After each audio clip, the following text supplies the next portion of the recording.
All right. Good evening, everybody, and welcome to our live broadcast tonight of Echo. We are so thankful and excited that you would join us tonight for this conversation. For those of us who are with us, if you're with us for the very first time, we want to let you know that Echo remains the kind of our follow-up to the Sunday sermon series that we have been moving through. We are preaching a sermon series right now. It's a 7-part sermon series entitled Juggle the Struggle, Thriving in the Age of Anxiety. And we have been dealing with anxiety. And in fact, if you were here for last Sunday's sermon, it was regarding turning how dreams can become nightmares, but ultimately turn back into dreams. So sometimes we go through challenges, through ups and through downs. That does not mean that God has abandoned us. Through this Echo series, we have been moving through several different people who have been our special guests. We started off with Reverend Raquel Gill, and she and I discussed the notion of counseling in general in the church and why the church in particular has been rather resistant to counseling and what comes along with that. We also then had Reverend Gina Moore, our staff counselor here at South Euclid, where we dealt with depression. We had a wonderful conversation and dialogue, and I am still just sitting with all of the discussion that we had on that day. And then we had Archie Green last week. Archie talked with us about anxiety and depression as one who is a mental health advocate, struggles himself. We dealt with millennials, mental health, hip hop.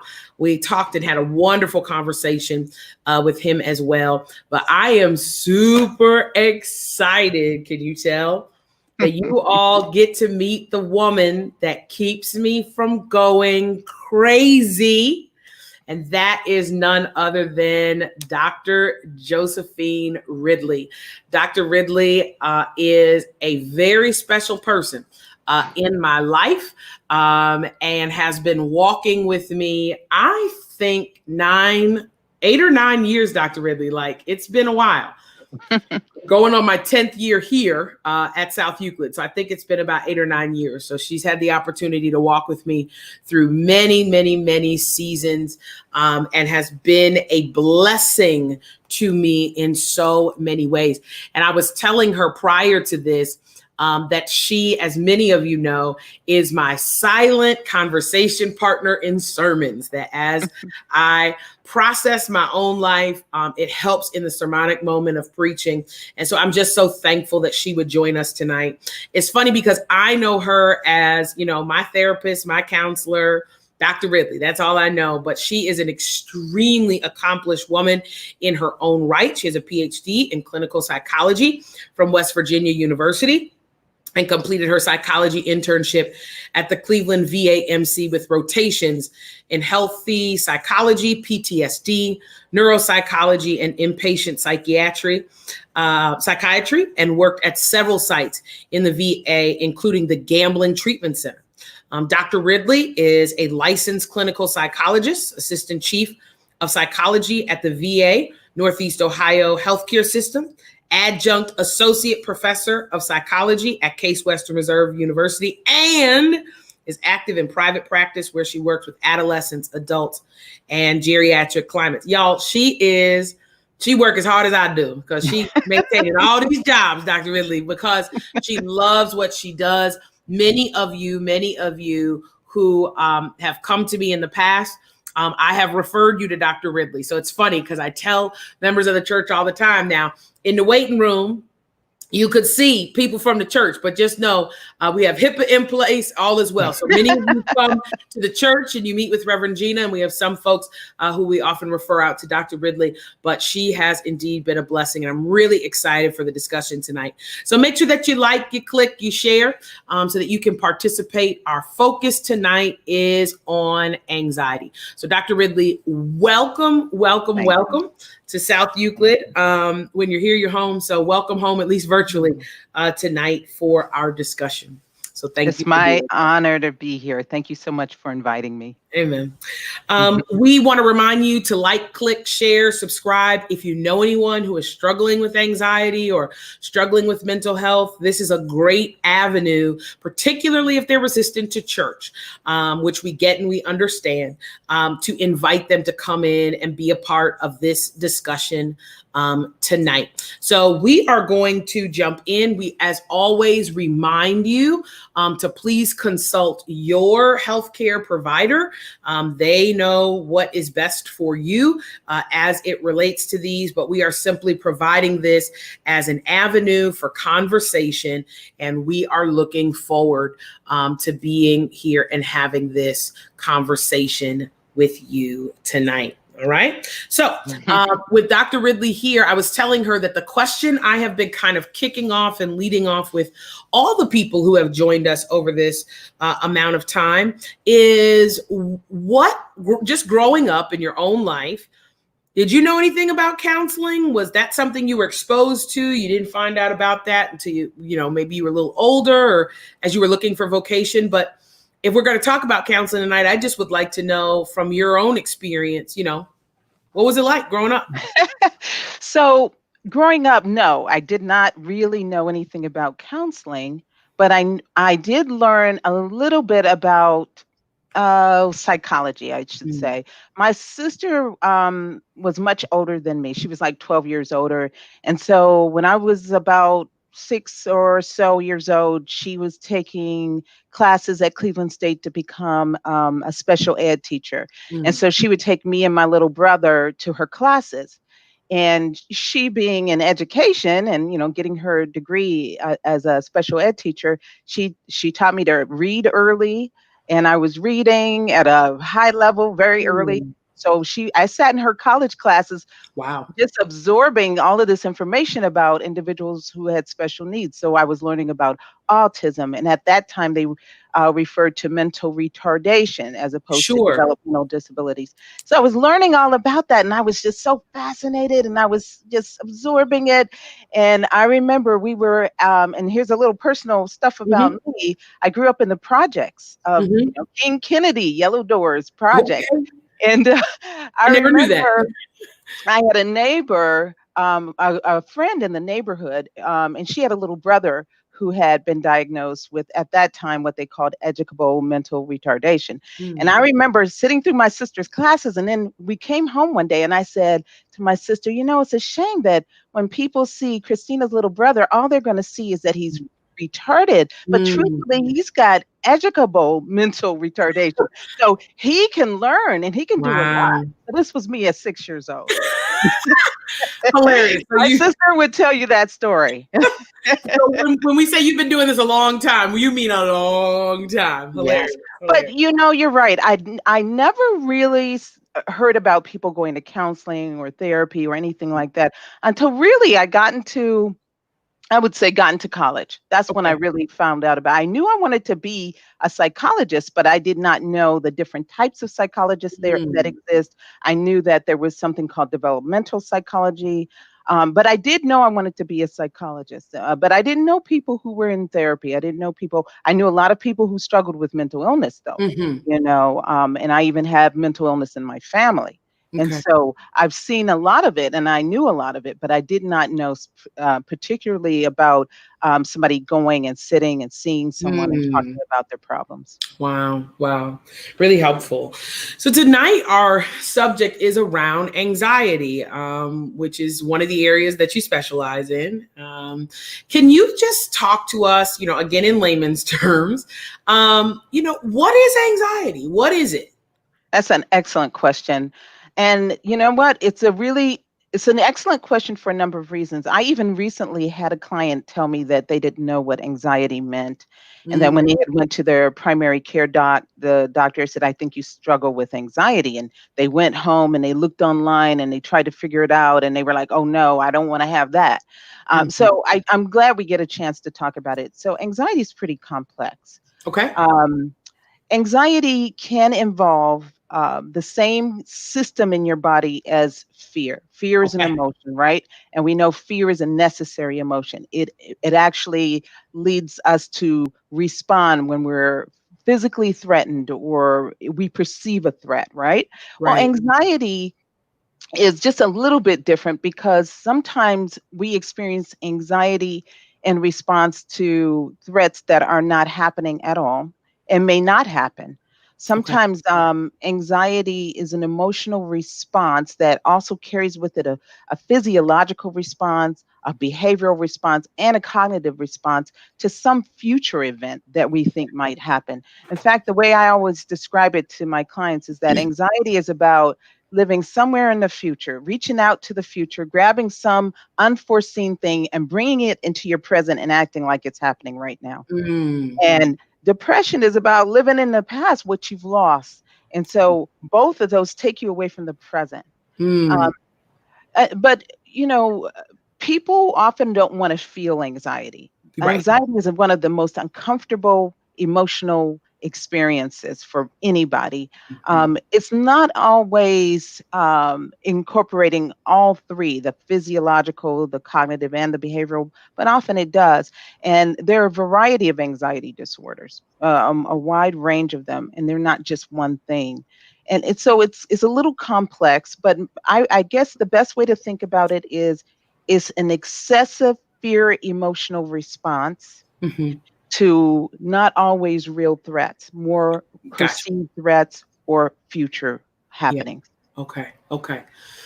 And so, like you said, we understand like it's wide. It so is there a way? I heard you talk a little bit about fear, a little bit about anxiety. If I'm experiencing a moment about something in the future, is there certain things that can help me identify the difference between the two? Oh, sure. Oh, Is yeah. okay. Tell us a little bit about how do we know the difference between a basic fear and Mhm. anxiety in general? So I would say basic fear, there's definitely a threat happening right now. Okay. Anxiety can be about a fear of something happening in the future that is not happening right now. Okay. So let's take, for example, obsessive compulsive disorder. A Okay. lot of us are familiar with germ phobias that go with obsessive compulsive disorder. Mhm. So the person fears the possibility of getting contaminated with something that might make them very, very ill. And Mhm. so they work really hard to avoid that potentiality. So they wash their hands till they're bleeding. Mhm. Often their hands are cracked and raw, and they ruminate about it a lot. They think about it. So they obsess about it, and Oh, then they do the compulsion of washing their hands. But they know they're not contaminated yet, mhm. right? So they're fearing the possibility, the potentiality Yeah. of being contaminated. Yeah. Whereas someone who has a spider phobia, for example, we call those specific phobias when someone's afraid of spiders or snakes or something like that. Arachnophobia was a movie. That's the only There reason you I know. go. So I want you to know psychologists don't care about those fancy terms. We just say specific phobia and Gotcha. we'll name it. Good to I know know. you hear that in the news all the time, arachnophobia and this kind Yeah. of, we could care less about that. Yeah. We just call it what it is. So Yeah. so people who have spider phobias, if they see a spider crawling across their Mhm. dashboard, they will have a car accident. Okay. All right. There is a perceived threat there, but it's Okay. their fear response to that threat that is actually real. It's there. The Mhm. spider is on the dashboard. Right. Their fear response to it is excessive. It's beyond Mm. what an average person might feel because Sure. truthfully that spider crawling across their dashboard cannot hurt them. But Mhm. they are perceiving it as a massive threat in that moment. Mm. And so they literally, I mean, there people have had car accidents Yeah. because the spider was crawling in their car. Yeah. Okay. So Yeah. that's the really again, you can't have anxiety without the fear emotional response happening. And Mhm. that fear emotional response is kind of on a continuum of either worry, just thinking about something bad that's going to happen. And you might not go into what we call the fight or flight mode when you're worrying about, okay, how am I going to pay that bill? And, maybe, I remember I had a vet who actually had a sizable savings account. He was an accountant and he had worked for the VA and in Tennessee, and he was an accountant, and he and his wife had bought a house up here in Cleveland. He had retired, and he had to do some plumbing work in his house, and he was worried about, would they lose their house? And when I finally drilled down and asked him, are you going to lose your house for fixing this? He said, no, I actually have a nice cushion. But he Mm. feared that, even though it was Yeah. not a realistic fear. Does that make sense? So Yes. sometimes it's on a continuum where there's worry all the way up to you're in fight or flight and your heart is beating fast and getting ready to help you either fight off some perceived threat or run away from it. Okay, that's helpful. Mhm. Um, I have no does anxiety, let's go with this. Persistent ongoing anxiety. So we said I have a fear of spiders. Does that generally arise out of nowhere, or is there typically a story in my life or something that helped me to develop a fear of that? Is there you and I know, again, we know tonight's complex, but in general, what? Yeah, I mean, you're asking excellent questions. Okay, good, because I don't know Clearly, what I'm doing. So we figuring it out as we go. it sounds like you do. Okay, well, amen. So, so to really drill down and to say that if you have what is the etiology is really what you're asking. What Okay. is the cause of anxiety? That's what you're really asking. And so I'm considered a cognitive behavioral therapist. I'm someone who comes from a cognitive behavioral orientation. So the way that I conceptualize illnesses or conditions is through that particular orientation. And what that orientation says is that it recognizes that a lot of our responses are we're kind of genetically wired for, but most of what is happening because of learning. Okay. We are learning. Mm, Um, when a baby is born, they do not have a view of the world. They okay. don't have a view of themselves. They don't have a view of their future. They don't have an opinion. They're born with a temperament. There's three basic Mhm. temperaments: easy, difficult, and slow to warm up. And I had all three, by the way. But they're born with a basic temperament, but they don't have a self-esteem. They don't have any of that. They don't have a self-concept. What happens is the world becomes your learning tool, your tool for learning about yourself, for learning about others, for learning about your future. And so as we have experiences, we start to develop something called a worldview, a way Mm, to interpret the world. It's almost like the lenses that we wear through which we see the world. And so, for people who are experiencing anxiety, their worldview is the world is a dangerous place. mm, I am not safe, and mm, my future is in jeopardy. And you mhm. notice I keep mentioning self view, Yeah. worldview, right? Self view, view of others, and a view of their future. And so it's this tripartite, this three Mhm, sided triangle, for lack of a better word, that really helps to explain why we end up feeling and responding the way we do. So some people actually do have a genetic predisposition to be a little more sensitive, what we call anxiety mhm, sensitivity. mhm, Anxiety sensitivity index is sort of a measure of how sensitive you are to changes in your body, just being aware. And so some people are wired to be more sensitive and to pay attention to things a little more and to be a little more concerned about things. But they also learn from the world around them. If you have very bad things happen to you, your brain immediately goes into protecting you mode. And that mhm, means paying attention to whatever was present when you got hurt. Your brain has like froze it in time in your brain, and you become hyper aware of those things that were present when you got hurt, and you store mm, it in your mind, and you learn to avoid those things. You mm, learn to be more vigilant. In fact, people who have a lot of bad things happening to them, they become what people refer to as hyper controlling. A lot of mm, what anxiety behavior is about is either avoidance or control. mm. So they feel this need to control their environment in order to feel safe. But Yeah. again, when you talk about the etiology or the cause of something, it is complex, but it is about learning. Mhm, It's the combined vulnerabilities. In fact, we call it a stress vulnerability model, where we look at the genetic predisposition and how you're just wired, mm, and then the learning that occurs, and you learn from your experiences. mm. It's funny. I was my husband and I were talking earlier Mhm, about our kids, and I was thinking about how my children, my girls, Yeah. actually became very afraid of bugs. Now, Mm. I have a healthy concern about them, but I kill them in a minute. I'll kill a spider in a minute, okay? Yeah. I will approach the spider and kill it, okay? Yeah. Now, if my husband's around and I don't want to be near the spider, I Of will course. ask him to kill it. But That's I right. don't have a phobia of it. I've had spiders crawling in my car and I pulled to the side and killed the thing.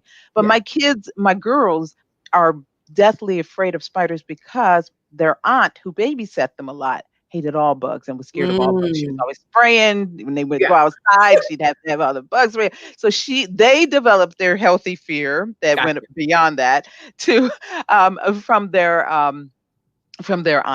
So Wow. they have the kind of fear where they're afraid of spider webs because there might be a spider somewhere. Mm. Gotcha. Gotcha. They're gonna kill me for sharing that, by the Yeah. way.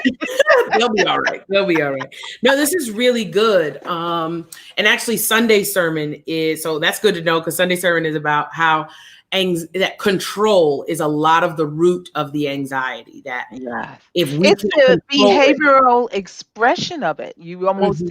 you know, when I mentioned that anxiety manifests itself physiologically, and Mhm. that's in that kind of arousal you feel, whether you Mhm. feel keyed up because you're very worried, like what Mhm. happens in generalized anxiety disorder. Mhm. You don't go into fight or flight, but instead you feel kind of keyed up and on Mm. edge, restless. Mm. But with panic attacks or panic disorder, you actually go into fight or flight and you have that Mm. racing heart when you're having a panic attack. Yeah. Well, you know, what's happening is there's a physiological part of it, there's a behavioral part of it, and there's a cognitive or emotional part of Mhm. it. And so if you think about the behavioral part of it, that involves both avoidance often or control. And Mm. that control is really about keeping you safe. Think about it. If you avoid something, you stay safe. If you control the environment around you, you can Mhm. stay safe. And so you learn at an early age that this is dangerous, that's dangerous. And Mhm. you're getting those messages as a little person. You're Yeah. getting those messages. And that's why you learn early to be very controlling of your environment. And when you don't have control over it, you feel uncomfortable, beyond uncomfortable. Yeah. I really think anxiety is one of the most uncomfortable conditions in the Mhm. world. And I We've know been some people hearing say, that. "How could you say that if Yeah. schizophrenia, bipolar disorder?" I really believe anxiety. Mm. After treating people for, I don't even know how many years I've been doing this, but Sure. after treating people for so long, I find that my clients who struggle with anxiety, that is the most intolerable. They will do Mm. anything to not feel it. They Mhm. will do anything. And so a lot of what we do with treating anxiety is getting people to sit with that discomfort. Yeah. In fact, for most anxiety disorders like post-traumatic stress disorder or obsessive compulsive disorder, they involve exposure to the thing you're afraid of. You know how the old people used to say, if you fall off a horse, you got to get right back on it? Yes. That was so true. That's exposure therapy. If you're afraid of Mm. water, you have to get in it. Whether you do it gradually by putting your little toe in it and Yeah. standing for a minute, or you do it when they threw you in the water. Yeah. Remember the old days, they throw Yeah. you in the water. Yeah. You better Yeah. sink or Yeah. swim, Think it's right? good. So either way, that's exposure therapy, and being exposed to it. At first, your arousal, your discomfort is so high, but the longer you stay in that situation that is anxiety provoking, the longer your brain is getting a chance to see that you're safe and nothing bad Mhm. is happening. So you habituate, you Mhm. get used to it, and that arousal starts to decrease. And Mhm. that's the only way to overcome certain types of anxiety conditions. And I mentioned the two most prominent ones, and that's PTSD and Right. obsessive compulsive disorder. Okay.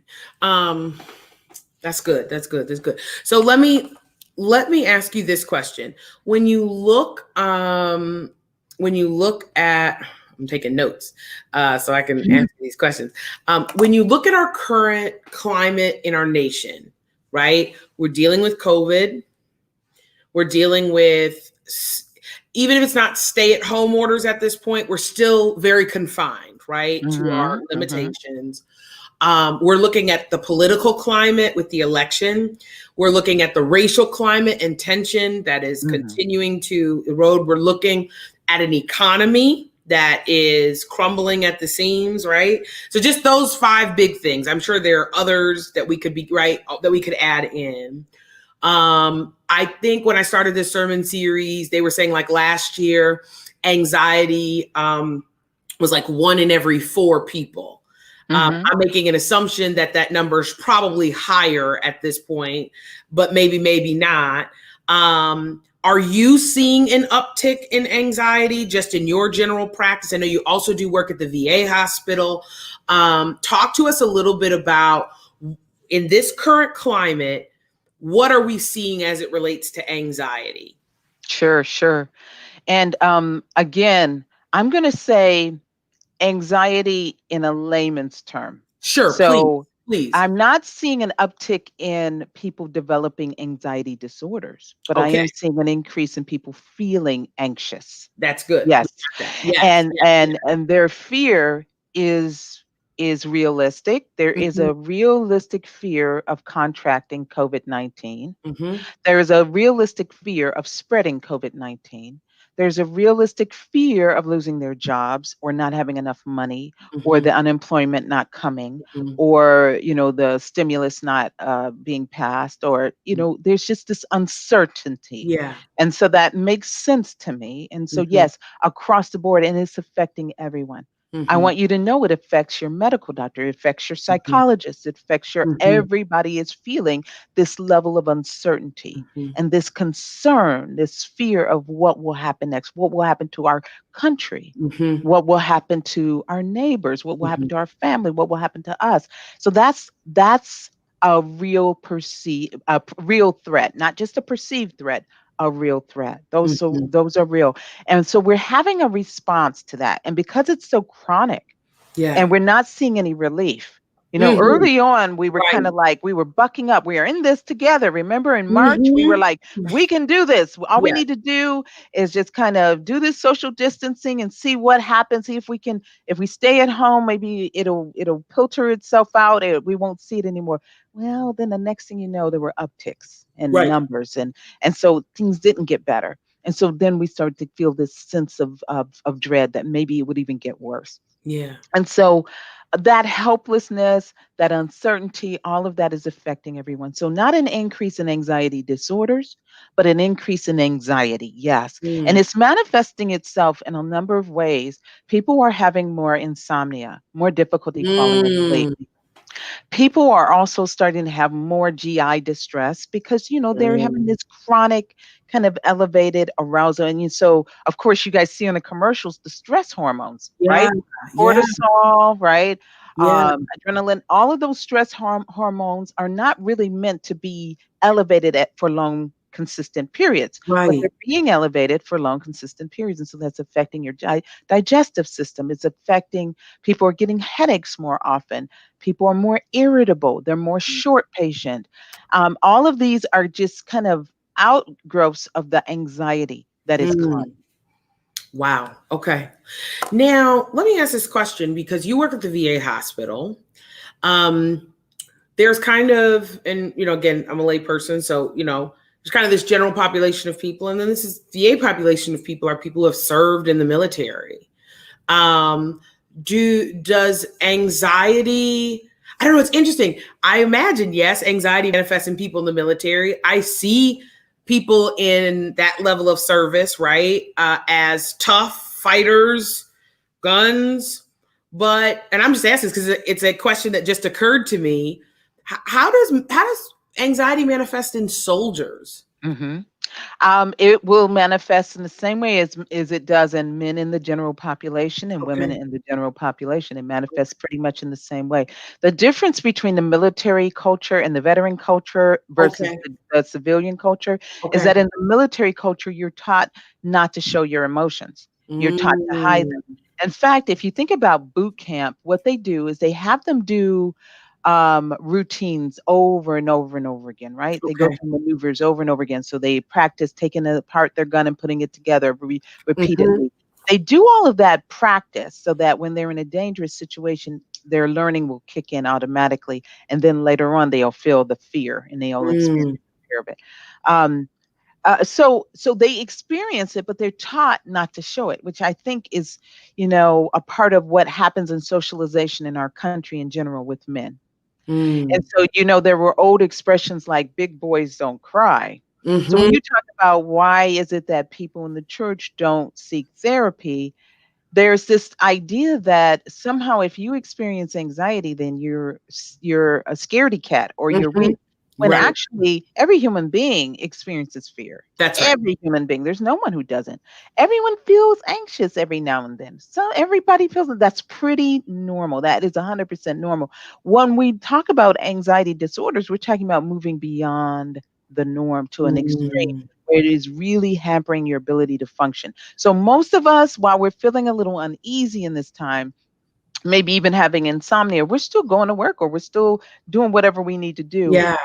When it becomes debilitating and it just keeps you, it like stops you in your tracks, that's when we're saying it moves to a level of anxiety disorder. When Mhm. you cannot think outside of it, you can't stop it, and you're having such discomfort in your body and discomfort in your mind. That's when we say it's anxiety disorder. But Mm. most of us, we can turn on a TV show and laugh, or we can talk with our friends and we can put it to the side. But if you're constantly ruminating about the virus, you're constantly ruminating about employment, you can't put it to the side, then it's reaching a level of disorder.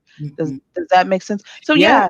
So with the veteran population, I'm seeing the same thing. Mm. Insomnia, uneasiness, irritability, a desire to kind of either go into denial about it. It's not Mm. there, it's not happening, it's not a big deal, or the opposite, just wanting to not go out of the house and wanting to be really extremely safe and careful.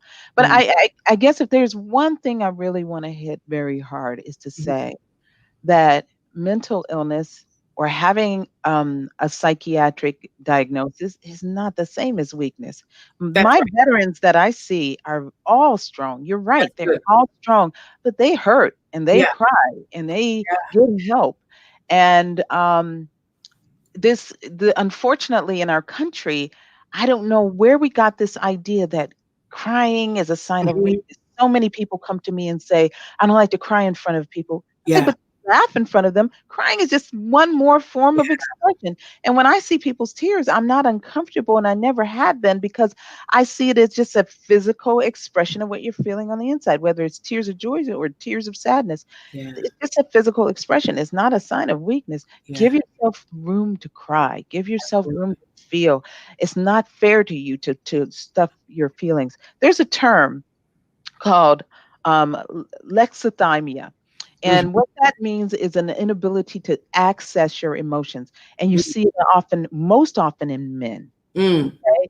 It happens most often in men, and it's because of social learning. Men are socialized. And again, I said that expression, big boys don't cry, right? Yeah. And women are socialized not to show anger, right? Mhm. You know, Mhm. act like a lady, Yeah. right? And I used to give this example in one of my groups that I used to run. I used to say, what happens if two fathers take their daughters to the park and the little girls are in the sandbox and one falls and skins their knee, the father, and they start crying, the father picks them up and say, oh, here, let me kiss the boo-boo. Here's a lollipop. But if they take two little boys and they fall and the little boy Yeah. starts to cry, he says, man up, don't be a Yeah. baby, don't be a girl, right? So Yeah. they get socialized, they get punished for showing those emotions. Mm.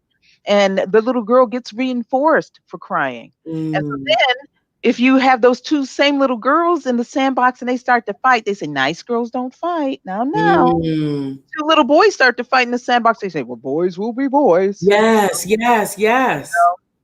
So And and we're kids are playing into those socialized. gender roles too, right? And as you said, like we're kind of born kind of a clean, like you said, with temperaments, but a Blank clean slate. slate.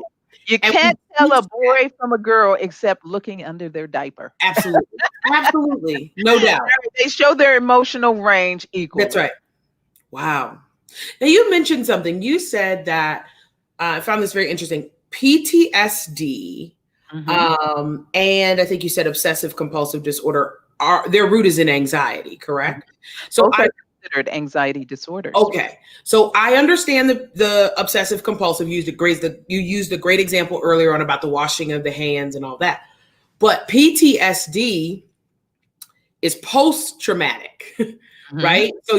So it's caused by a past event that's causing anxiety about a future. Can you talk to us a little about that? Because I hear that we used to think PTSD was just like in soldiers, just long time ago, just again to the general people, but it's not. I mean, PTSD is now a word you hear in all kinds of stuff. Can you flesh that out for us a little Oh, bit? absolutely.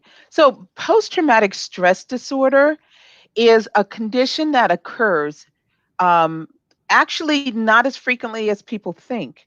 Okay, Okay. roughly 18%. Some studies show a range of like 15% to 20% of people who experience a trauma will actually go on to develop post-traumatic stress disorder. But any trauma, a trauma has to be something outside the range of usual human experience. Mm. So when we say outside the range, getting bills, that's, you can get a bill for $15,000 and feel like that's traumatic, but we won't consider that a trauma, Yeah. not an index trauma. Right. It has to be something that's outside the range of usual human experience to meet Mm. criteria for post-traumatic stress disorder. And it's usually a situation that's traumatic, meaning life-threatening. It could Mm. be you view somebody else losing their life or almost Mhm. losing their life, getting injured, and it's a life-threatening situation, or you yourself, your life is threatened. And that's why we first started diagnosing it in veterans. And it was actually Okay. the Vietnam veterans that started to get it. Prior to that, they talked about shell shock and a whole bunch of other Mhm. terms. But in 1982, our Diagnostic Statistical Manual of Mental Disorders, you saw for the first time the diagnosis of post traumatic stress disorder. Mm. And what they found was this constellation of symptoms that seemed to go with the exposure to a traumatic event. And again, it didn't happen to everyone. Now, Right. some people you would see acute stress responses in, or acute stress syndromes, but they would go away after a while. PTSD doesn't seem to go away without treatment. Post traumatic stress disorder can happen in people who survive motor vehicle accidents, Mm. Hurricane Katrina, tsunamis, Mhm. volcanoes, rape, Mhm. child sexual assault, Mhm. physical violence, domestic violence, all kinds of events that are not the events we are typically supposed to have or experience. Yeah. Anything outside that range of usual human experience that is life threatening, Gotcha.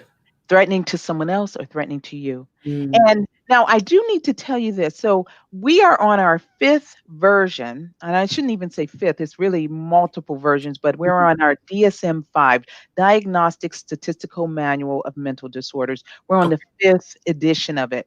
Okay. And in this fifth edition, for the first time since our DSM-3, when we first had post-traumatic stress disorder, they have given PTSD its own category and moved it Mm. out of the category of anxiety disorders. It is still, in most clinicians' minds, including mine, an anxiety disorder because it comes from a fear place. Yeah. Something horrific has happened that you were afraid of losing your life or seeing someone else lose their life. You Mm. saw some tragic event occur, and so you were afraid at that time. And it was almost like your brain took a snapshot of everything that was around you. Mhm. Like, let's say you were in a car accident, a really horrible 5-car pileup. And at the time it happened, the sun was shining. Mm. And there was a yellow car in front of you that you rammed, and the person in that yellow car died, and a whole bunch of things were around you. Yeah. Well, your brain takes a snapshot for a reason. Remember, our brain is really intending to protect us. Okay. It's meant to keep us safe. And so it takes a snapshot of things that are dangerous. And so later on, after you get out of the hospital, you're afraid to drive. You have Mm. PTSD. You cannot drive. You Mm. cannot get to, and then when you see yellow cars, your heart starts to beat faster and you don't even know why. You're not even connecting the dots. Okay? Because your brain has taken every Mhm. stimulus that was around you, whether it was the weather, the cars, it's Yeah. taken that picture, and now those have become conditioned stimuli, meaning Mm. you learn to associate them with something bad happening. A rape survivor, maybe she was raped by someone who had a beard and Mm. early. So now she doesn't want to be around men who are bigger than her, and Gotcha. she feels uncomfortable.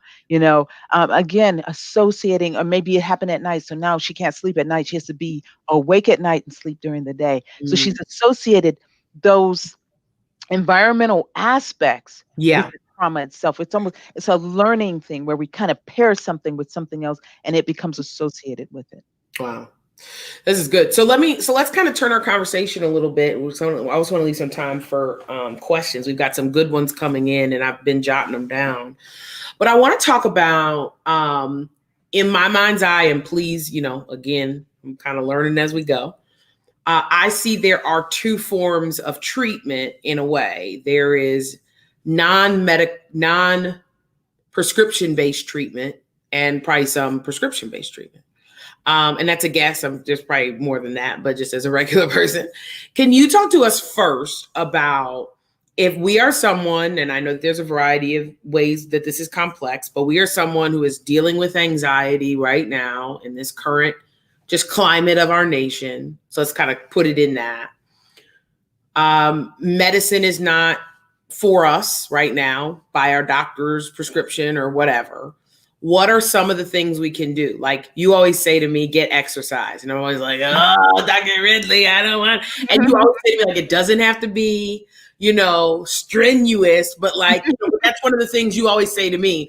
But talk to us about what are our options for a person what are all of our free options, or what are some of our free options that are available to us beyond the things I suggest, like prayer and meditation. I know you're a big fan of mindfulness. We've talked a lot about that recently, but talk to us about our what doesn't cost us any money. What are some of the things we can do? Oh, absolutely. And it's important to understand why exercise. You know what? We were built to move. So that's the only solution reason I can come up with. For some reason, exercise has been researched so thoroughly for a variety of reasons. And what we know is that when you exercise, it is neuroprotective. So you're less likely to develop dementia or Alzheimer's or anything like that. We know that it helps you to have a deeper sleep if you exercise. We know that it's not just good for weight control, it actually helps prevent diabetes. Yeah. And if you have diabetes, it gets it under control. It can prevent hypertension. It does so many physically great things. But this is what most people don't realize. There have been a slew of studies in the last 5 years, maybe even longer than that, because actually I remember seeing some of the studies back in grad school, and that was back in the days when we rode dinosaurs.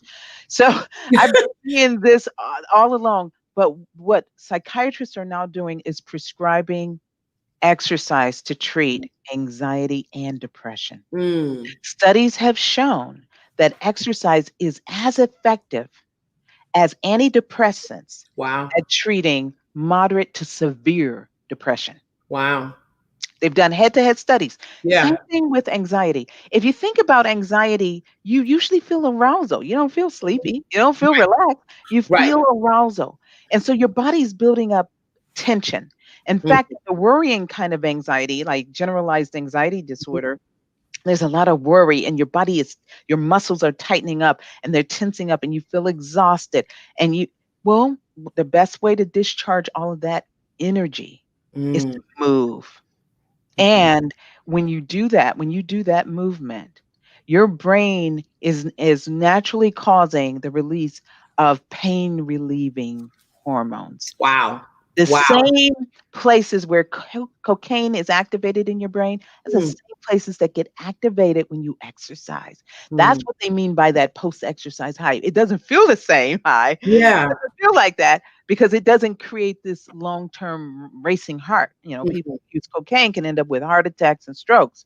Right? We talk about Lynn Bias and all these other famous athletes, so obviously this natural high is sort of a euphoria or peacefulness you feel after you've exercised to the point of breathlessness. And so to me, it's not enough to just do weightlifting. You have to do something that gets you a little bit more breathless. So aerobic, like going for a brisk walk or going for a swim or riding a bike. Brisk walk. I think that's important too, because we have people of all ages. Like nobody's saying you gotta get in Planet Fitness with the young people. I would say a 20-minute brisk walk every day is an awesome thing to do for all of us. In fact, in the old days, they were doing that, in certain countries, actually. My husband and I, when we went to Sweden, we were just impressed by how immediately, as soon as they ate dinner, everybody headed for the door. And we were like, why is everybody? We always go for a walk after eating meals. So It's just in other healthy countries, that's what you see. Yeah. That's something you can do for free that is really going to be beneficial for you. Plus, you're elongating your life, you're strengthening your cardiovascular system, Yeah. you're protecting yourself from dementia. You are Mhm. doing a bunch of things when you go for that brisk walk. It does not have to be long. If you get tired after 5 minutes, sit and rest somewhere. If you have to sit on the Sure. grass, I Yeah. like sitting on the grass. So that's something free. The other thing that I would recommend, and I know people hate that I preach this, but Go ahead. really got to understand that the foundation for healthiness starts in our physical. That Mm. means get enough sleep. That's something Okay. free that you can make yourself do. You get Mm. caught in this vicious cycle of caffeine use, right? You get caught in that. Yeah. You you do caffeine all day because you're so tired and you got to have them energy, and then it keeps you from sleeping at night. One Mm. of the things I read this one study, and I've got to find it so I can show it to other people, but I read the study that said caffeine could possibly be stored in your cells. And then when you're sleeping at night, your body needs to break down those cells for energy, to sustain you during the night. And it Yeah. releases the caffeine that was stored. Now, Wow. most scientists will say, well, no, caffeine has a short half life. It's over by about 4 hours. But this study I read, I thought that was pretty fascinating that the Yeah. possibility that the caffeine gets stored in cells and gets released. And that might be why some of us wake up at 3 in the morning or 4 in the morning. Mm. You're like, why am I suddenly wide awake? you Yeah. know, but Yeah. that, going to bed with a lot on your mind, all of that. So, anyway, start with the sleep. That's free. Okay. Okay. The next thing you can do is drink plenty of water. When your body's dehydrated, you don't know it. The first thing that shows up when you're Mm. dehydrated is fatigue. Second thing is feeling hungry. Yeah. Believe it or not thirst. You'll Yeah. you'll get to feeling hungry before you get to feeling thirsty, and it's Wow. dehydration. Headache. If you're getting headaches, if you're feeling tired, and if you're hungry, you're dehydrated. You've Yeah. already reached dehydration. So Yeah. water. Next thing, nutrition. You Come need on. good nutrition. Now, here's the thing about You helping us get our lives together, Dr. Ridley. Go ahead. Here's the thing about African Americans. We need the sunlight. We Yeah. come from the continent of Africa. We need the sunlight. In Cleveland, we don't get it. We don't get Yeah. enough of it. In fact, there was a study in Ohio that said people in this upper part of Ohio, especially, have vitamin D deficiencies. Mm. Vitamin D is one of the physical causes of depression, by the way, vitamin D Wow. deficiency. Vitamin D is very much involved in our mood, Okay. okay, in controlling our mood. So, again, you need to supplement. I'm hearing myself echo. I'm sorry, I'm trying to ignore my echo in my Oh, head. I'm sorry. I don't know why. All right. Is that better? So I can still hear it, but I'm gonna Okay. disregard it. So vitamin D is necessary, supplementing. African American women tend to be very anemic. We tend Mhm. to run low on our iron levels, and you're wondering why you're tired all the time. Get your D checked, get your iron levels checked, but supplement. I really believe in supplementing because unfortunately we don't have enough sunlight. And Yeah. unfortunately, our food, we're not growing it ourselves. By the Mm. time it reaches us, it's lost a lot of its nutritional value. What is wrong Mm. with supplementing? You'll take a pill from the doctor in a minute on Yeah. an antihypertensive. What's wrong with taking a multivitamin? So Yeah. anyway, that is what I would say: nutrition, water, sleep, and exercise. Take That's care of good. yourself physically first, and that actually inoculates you. It helps Mm. to protect you. It doesn't mean it's going to wipe out the illness of Right. of having a predisposition to anxiety, but it sure will help you manage it. It will give you Mm. this inoculation you need, this vaccine you need to kind of reduce the impact of it. The last thing I'll say that can help with your anxiety, do relaxation. You Okay. mentioned mindfulness. There's so Yeah. many free apps. The great thing about working for the government is I know that the government will not charge you for apps that it develops. And the VA system, the Mm. Veterans Health Administration system, Yeah. develops apps all the time. So we've got Mm. multiple apps. You've been using VA apps and you didn't even know it. So the Ah. moment you download the mindfulness coach, the Okay. moment you download the PTSD coach, the moment you download the virtual hope box, Mm. the moment you I mean, there's so many, I could just keep listing them on and on and on. There's some wonderful apps that were developed by the VA. Breathe to Relax. Breathe, the Mm. number 2, Relax is a Okay. great breathing, deep breathing free app. All of them are free. Amen. Mindfulness coach, PTSD coach, CBTI is cognitive behavioral therapy for Mhm. insomnia.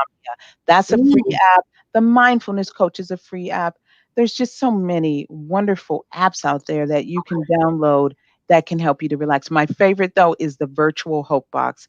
You Okay. know, and I know I'm going long here, but You're fine. No, this is what we're yeah. here for. Go ahead. So the virtual hope box came from the idea that therapists had, and when you would be in person, they would Yeah. ask their clients who were struggling with depression or anxiety to bring in a box, and in that box, they wanted them to put everything that gave them hope. And it was called a hope box. And sometimes people would decorate the box or whatever. And so Mhm. that became their hope box. And whenever they felt discouraged or anxious, they could go into their hope box and take out an item that gave them hope. Well, the virtual hope box takes that premise and makes it virtual. So it's a little app. It has like 5 or 6 boxes in it. One of the boxes is Relax Me. That box Mm. actually has 5 relaxation strategies. It has progressive muscle relaxation. It has deep breathing, and then it has 3 guided meditations that are really mindfulness based Okay. meditation. And Wow. so that is a great app to download, play around with it. The breathing part of it, the breathing relaxation part of it, you Yeah. can personalize it. You can have your own, choose the background, choose the sounds, the music, choose whether the person coaches you or not, Mm. choose how long you do the inhale and the exhale. It's just wonderful. Wow. Download the apps, play around with them every day, do a little bit of relaxation because research has shown that your brain literally changes, physiologically changes when you do relaxation every day. Mm. Well, maybe if you get a second, maybe tomorrow or next week early, if you'll send us the A names of list? those apps, yeah, Sure, we can sure. send them out to the entire congregation, especially those that are free, because we really want people to have access to this. Well, In I'm fact, gonna, if anybody's in a hurry to do it, yeah, just go on Google and type in VA apps. okay, okay, amen, You can amen. do VA apps, and you will come up. Very good. Mhm. I saw a couple of questions I want to ask. If you guys have questions, go ahead and pop them in. We'll see if we can get as many as we can in the next few minutes. But a couple of questions here. One is, can we get PTSD from all of the deaths we are witnessing of Black men Yeah. in the media right now? Can you Can I give us elaborate on that? something Sure. on that? Yeah. So post-traumatic stress disorder is one of the most popular conditions in the mass media. It Okay. gets portrayed in movies a lot. People hear about it a lot. It's a very juicy diagnosis. And Okay. unfortunately, what people miss is that the majority of people exposed to trauma do not develop PTSD. Just like you, the majority of people don't develop schizophrenia or any, there Mhm. is a predisposition. Remember when I said the stress vulnerability model? Genetic predisposition, genetic wiring plus the experiences you have Okay. come together to make you more vulnerable to develop a particular condition. Okay. So Mm. even people who are taught to fear spiders don't always develop phobias. Okay. I would even say my girls don't have phobias. They're not going to have an accident if there's Right. well, I hope they wouldn't. Amen. But so most people, just exposure alone is not you're not going to develop. You may have a predisposition. You're still traumatized. Doesn't mean Yeah, you that's are right. not traumatized. We are all being traumatized by seeing the killing of Mhm. unarmed African American men and women. Breonna Taylor, all of them. Right. We are being traumatized. Okay. It doesn't mean we're developing post-traumatic stress disorder, but some of us are. Yeah. Some of us have that predisposition. Because with And social the media other now, we are actually literally seeing the killings. Like back in the day, you would hear about them on the news and they would say this has been blurred out for graphic. But now you literally are seeing these. sometimes in real time. Yes. Sometimes in real time. And it's definitely horrible and it's affecting you. And Yeah. seeing a trauma is always it's traumatic. Yeah. It's traumatic for you. It doesn't matter how much you think you're prepared for it. It's still traumatic. Yeah. Um, but again, like there's some of us who can become surgeons and some of us would faint at the sight of blood. Everybody's Sure. wired differently. So just because you're exposed to trauma doesn't mean you're going to develop PTSD. Mhm. The vast majority of people don't. But there Okay. are pre-trauma factors, there's trauma factors, and there's post-trauma Post trauma factors. factors. In fact, there was a really eloquent study that was done with veterans of the OIF war, where they took 2 groups of vets coming back after the war. And one group just got the usual debriefing. The other group, instead of going right into society, they kept them together for 30 days and they really worked with them to talk, Mm. process all the traumas they had seen. That group, less PTSD. Wow. Okay. So really the avoidance part that comes with anxiety is what Mm-hmm. maintains anxiety. Yeah. That Yeah. control part maintains it. Mm. So if you really want to get out of it is to expose yourself to not having the control and see that Mm. this will be okay. Yeah. And then, and not avoid or escape, face the event, and things will be okay. And you can desensitize yourself, by the way, by Mm-hmm. the way that the young kids and a lot of young adults are playing those violent video games, they desensitize themselves Yeah. to violence, and it makes it easier to perpetrate violence. And Mm. we have enough research to show that as Yeah. well. So seeing it is also desensitizing us to it. So yes, initially we're being traumatized, but we're also being desensitized at the same time. So and see, and that's why I'm saying it. Yeah, it's a very complex issue. But yeah, this is traumatic for all of us. We're feeling Mm. it. Why we feel some helplessness and we feel this concern when we see police officers pulling people over, et Yeah. cetera, et cetera. Let me. I think if we can squeeze one more in, if you can give us an extra 2 minutes. I can give you much time as you want. I'm off the clock. So One of the questions is, I am taking a brand new anxiety medication. I'm not certain that it's working. How much time should I give a medication to determine if it's going to be effective or not? So the vast majority of anxiety medications are sedative hypnotics. They're meant to slow your heart rate and they're meant to slow things down. And that's why people could, in the old days, benzodiazepines were freely prescribed to housewives who were Mm. struggling with anxiety in the 50s and 60s. And you saw a lot of accidental deaths. Mm. And the reason for that is you develop a tolerance over time. Mm. Benzodiazepines are meant to slow your heart rate, and that's why people can die from it. You take more and more because you to get the effect you need to take more. And what sedative hypnotics do is they slow your physical or your physical responses down. So they slow your heart rate and your Yeah. respiration all the way down to stopping it. They Yeah. can stop it. That's what Okay. can happen. That's Okay. why they're so lethal and they're so dangerous.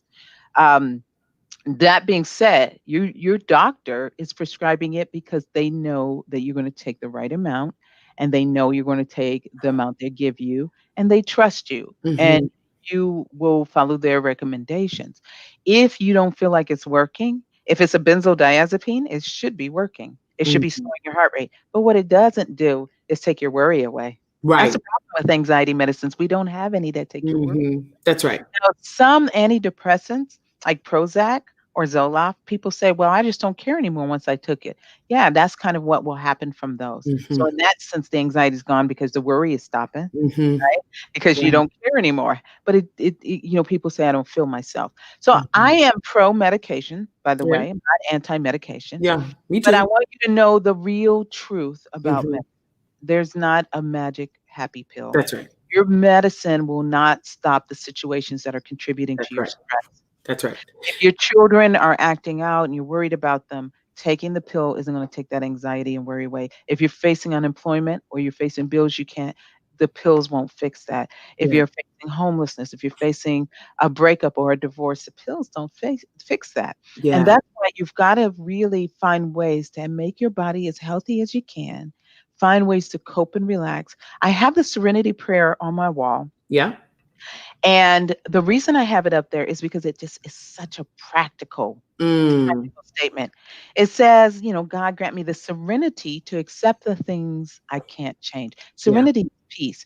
Peace comes with acceptance. There are things you can't change. Then it goes on to say, the courage to change the things that I can and the wisdom to know the difference. Yeah. Want peace and you want serenity, know what you can't change and find a way to accept it. That doesn't mean collude with it or do nothing about it. Right. It means don't fight within yourself over it. Yeah. You know, the courage to change thing is when people go out and do those peaceful protests and Black Lives Matter protests, Yeah. that's the courage to change the things that I can.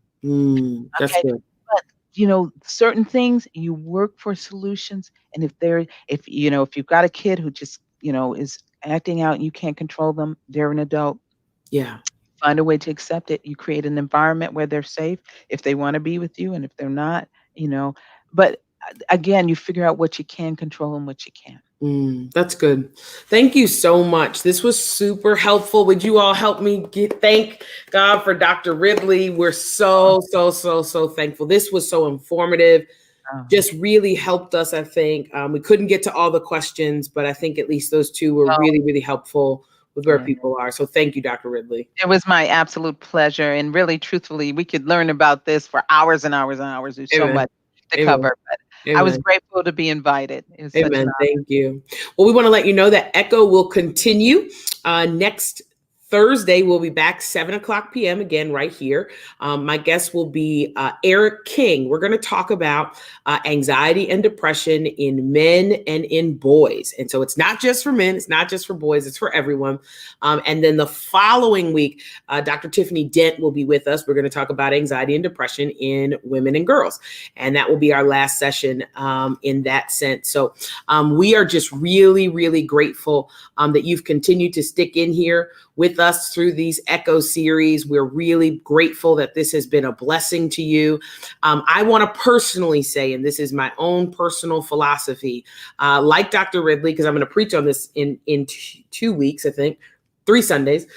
I am a fan of medicine as well. I do believe that you should couple medication with counseling, because just because you're not worried about those issues does not mean that you're not discovering sometimes the ongoing continuous cycles that put us with certain decisions and find us in certain ways and areas.